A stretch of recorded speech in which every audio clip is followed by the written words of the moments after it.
Vadodara live 24/7 માં આપનું સ્વાગત છે। હોમગાર્ડના સ્થાપના દિન નિમિત્તે વડોદરામાં જિલ્લા કમાન્ડન્ટના માર્ગદર્શન હેઠળ બાઇક રેલીનું આયોજન। જવાનોની નિષ્કામ સેવા અને સંગઠનના મહત્વને ઉજાગર કરતી પ્રવૃત્તિ।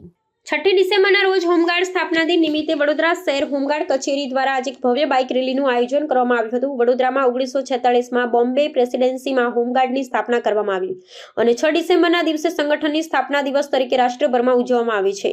વડોદરા જિલ્લા કમાન્ડર જીસી જોશી સાહેબ અને સબ ઇન્સ્પેક્ટર ઇન્સ્ટ્રક્ટર કેજી ગોહિલના માર્ગદર્શન હેઠળ આ રેલીનું સફળતાપૂર્વક આયોજન કરવામાં આવ્યું હતું। આ બાઇક રેલીનો હેતુ જાહેર જનતામાં હોમગાર્ડ સંગઠન પ્રત્યે રસ જાગૃત કરવાનો અને જવાનો દ્વારા કરવામાં આવતી નિષ્કામ સેવાને ઉજાગર કરવાનો હતો। સામાન્ય રીતે સ્થાપના દિવસની ઉજવણીમાં પરેડ અને સાંસ્કૃતિક કાર્યક્રમોનો પણ સમાવેશ થાય છે। હોમગાર્ડ જે રાજ્ય અને કેન્દ્ર શાસિત પ્રદેશની પોલીસ દળોની સહાય પૂરી પાડવા માટે કાર્યરત સ્વૈચ્છિક દળ છે।